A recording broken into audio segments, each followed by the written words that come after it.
السلام علیکم ورحمۃ اللہ وبرکاتہ۔ سورۃ التوبہ آیت نمبر 107۔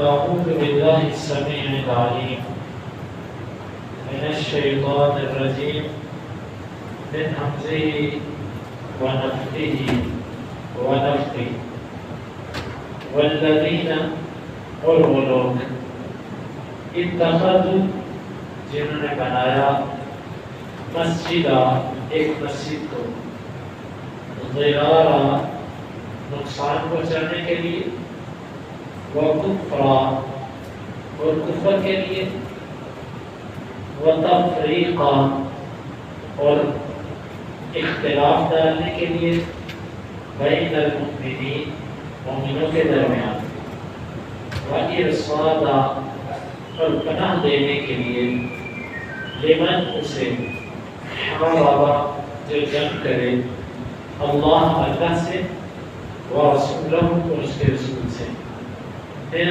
قبل، اس سے پہلے، ولا یحلفن، البتہ وہ ضرور بھی ضرور قسم کھائیں گے، ان نہیں، عرضنا، ہم نے ارادہ کیا تھا، الا مگر الحسنى، اچھائی کا، واللہ، اور اللہ، یشہد، وہ گواہی دیتا ہے، انہم، بے شک وہ، لکاذبون، البتہ جھوٹے ہیں۔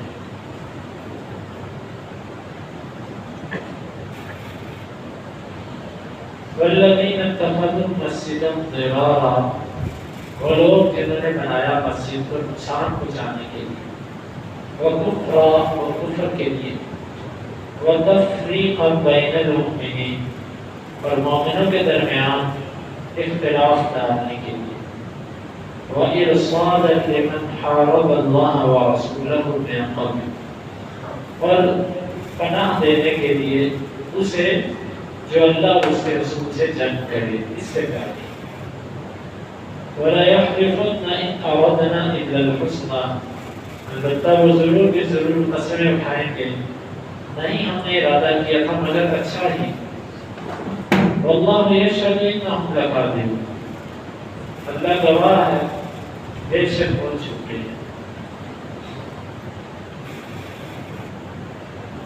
اس آیت مبارکہ میں اللہ رب العالمین نے منافقین کی ایک سازش کا ذکر کیا۔ منافقین کو اپنی شرارتیں، اپنی مکاریاں اور فتنہ و فساد چھپانے کے لیے کوئی جگہ نہیں ملتی تھی۔ انہوں نے یہ چاہا کہ اپنی شیطانیوں کو اور مکاریوں کو ایسی جگہ میں لپیٹا جائے کہ جو جگہ بظاہر اچھی ہو، لیکن ہم اس میں اپنے مذموم عقائد اور مذموم نظریات کی تکمیل کر سکیں۔ اس کے لیے انہوں نے یہ فیصلہ کیا کہ ہم ایک مسجد بناتے ہیں، تو وہ مسجد جو ہے نا، بظاہر وہ مسجد ہوگی، لیکن اس میں ہم خیال لوگ اکٹھے ہوا کریں گے، اور اس میں ہم اپنے منصوبہ بندیاں کیا کریں گے۔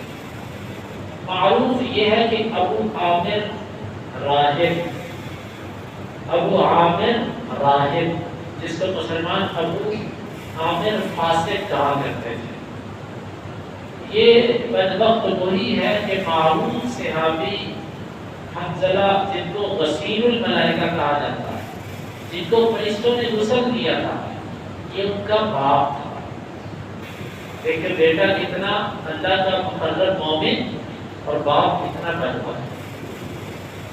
یہ رب کا نظام ہے، کبھی باپ نیک اور اولاد بری، کبھی اولاد اچھی اور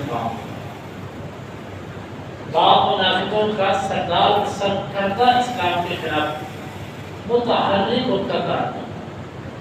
یہ باہر جاتا، امیوں کے اور دیگر طاقتوں سے ملتا، ان کو کہتا مجھے مسلمانوں کے خلاف قوت دو، طاقت دو۔ تو انہوں نے اس سے کہا کہ تیرے پاس کون سی جگہ ہے؟ تو اس نے اس کے لیے یہ مسجد بنائی، تاکہ یہاں پر ان لوگوں کو چھپاؤں اور اسلام کے خلاف انہیں استعمال کر سکوں۔ اس مقصد کے لیے اس نے مسجد بنائی۔ اللہ تعالیٰ نے اس مسجد کی 4 خرابیاں ذکر کی۔ ان چاروں خرابیوں میں سے کوئی ایک خرابی بھی کسی جگہ پر آ جائے تو وہ مسجد زراعت کو ہونا ہے، چاہے وہ آج کے دور میں کیوں نہ بنی۔ پہلی خرابی یہ ہے اس میں ضرارہ، کہ یہ مسجد بنائی ہی نقصان پہنچانے کے لیے گئی۔ ہر وہ مسجد جو مسلمانوں کو نقصان پہنچانے کے لیے بنائی گئی ہو، اس مسجد کو مسجد زراعت کہا جاتا ہے۔ اللہ کے اہل علم نے لکھا کہ ایک بندہ ایک مسجد کے قریب دوسری مسجد بناتا ہے پہلی مسجد کے نمازی توڑنے کے لیے، اس کو نقصان پہنچانے کے لیے، مقابلے بازی کے لیے۔ یہ مسجد اللہ کی رضا کے لیے تھوڑی ہے، یہ مسجد زراعت کا حکم ہے جو نقصان پہنچانے کے لیے بنائی۔ ہاں ایک ہے کہ کچھ لوگوں کے عقائد ہی غلط ہیں، نظریات اور سوچ و افکار ہی کتاب و سنت کے خلاف ہے، اور وہ کسی کو کتاب و سنت والی بات کرنے ہی نہیں دیتے، وہاں پر کوئی اہل توحید اپنی مسجد بنا لیتا ہے، تو یہ ایک اور چیز ہے۔ تو یہ ضرر نہیں ہے، ضرر یہ ہے کہ مسجد کو نمازی توڑنا، اس کے خلاف پروپیگنڈا کرنا، مقابلے بازی کرنا، یہ ضرر کی صورت ہے۔ اب مسلمانوں کو نقصان پہنچانے کے لیے جو بھی مسجد بنائی گئی ہو، ہر وہ مسجد جس کو غلط نظریات پھیلانے کے لیے بنایا جائے، جس کو شرک کی دعوت دینے کے لیے بنایا جائے، جس کو بدعات رائج کرنے کے لیے معاشرے کے اندر بنایا جائے، یہ مسجد مسجد زراعت کا حکم رکھتی ہے، کیونکہ یہ مسلمانوں کو ضرر پہنچا رہی ہے۔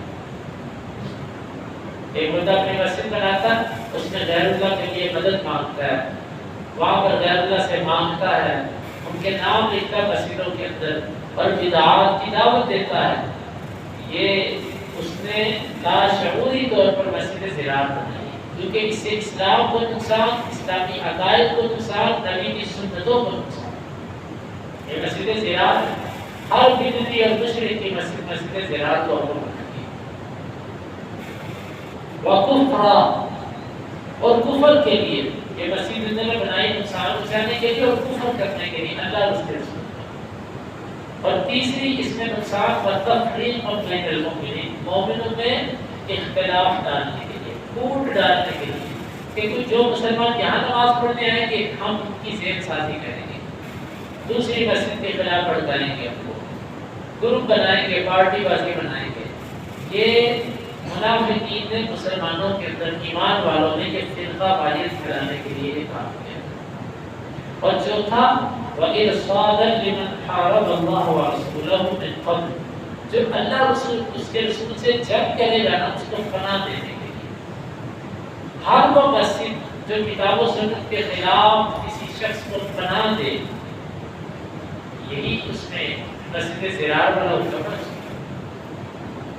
کہ وہ کتاب و سنت کے خلاف کسی آواز کو، کسی شخصیت کو پناہ دیتا ہے، تو یہ مسجد۔ یہ 4 اللہ تعالیٰ نے اس مسجد کے نقصانات ذکر کیے ہیں۔ اللہ تعالیٰ نے فرمایا کہ یہ 4 نقصانات کے باوجود یہ کیا کہتے ہیں؟ وَلَا يَحْلِفُنَّ إِنْ أَرَدْنَا إِلَّا الْحُسْنَى، البتہ وہ قسم اٹھائیں گے جناب ہم نے تو اچھا ارادہ ہے، ہمارا تو ارادہ غلط نہیں ہے۔ ان منافقوں نے جب مسجد بنائی نا، یہ مسجد قباء کے قریب تھی، تو ان سے پوچھا گیا کہ تمہیں یہ مسجد بنانے کی کیا ضرورت ہے؟ یہ مسجد قباء ہے، اس طرف مسجد نبوی ہے، تم نے درمیان میں یہ مسجد کیوں بنائی؟ تو آگے سے کہنے لگے ہم نے اس لیے بنائی ہے کہ کوئی کمزور مسلمان، کوئی بوڑھا، کوئی بیمار، اور اسی طرح کوئی نابینا، اور بارش کے موسم میں ان مواقع پر ان مناسبتوں سے ہم نے کہا ہے کہ ایک مسجد ایسی بھی بنائی ہے کہ لوگوں کو نماز کے لیے دور نہ جانا پڑے، آسانی سے وہ یہی نماز پڑھے۔ حالانکہ اسلام کا جو مزاج ہے نا، اسلام اجتماعیت چاہتا ہے۔ آپ عید کے اجتماعات کو دیکھ رہے، اسلام کہتا ہے تمہارا مجمع بڑا ہونا چاہیے، یہ مفہوم ہے میری، یہ بات جو ہے نا، یعنی کہ اسلامی تعلیمات سے یہ بات سمجھ آتی ہے کہ مجمع بڑا ہونا چاہیے۔ جمعہ کے اجتماعات کو دیکھ رہے، اسلام بڑا مجمع چاہتا ہے۔ اسی طرح مسجدوں کے اندر بھی اسلام یہ چاہتا ہے کہ ایک مسجد کے اندر نمازی زیادہ ہو، مسجدیں بننی چاہیے لیکن فاصلے فاصلے، تاکہ ہر مسجد کے نمازی زیادہ ہو۔ ہاں البتہ کہ مسجد اتنی دور ہے کہ وہاں کا نمازی دوسری جگہ چل کر نہیں جا سکتا، ہر بندے کے پاس سواری نہیں ہوتی. پھر اس جگہ پر اللہ کی رضا کے لیے جو مسجد بنائی ہے وہ مسجد جو ہے اسی سال تقویٰ ہے.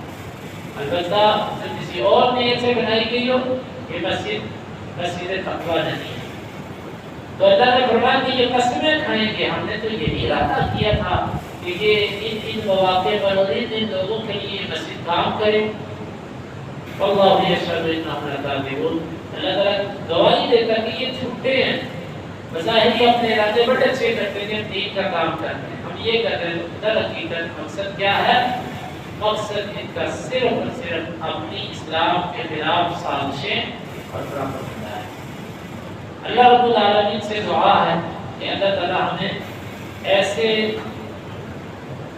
ایسے مذموم عقائد والے لوگوں سے بچنے کی توفیق دے اور اس آیت کو سمجھ کے بصیرت کی بنا پر جینے کی توفیق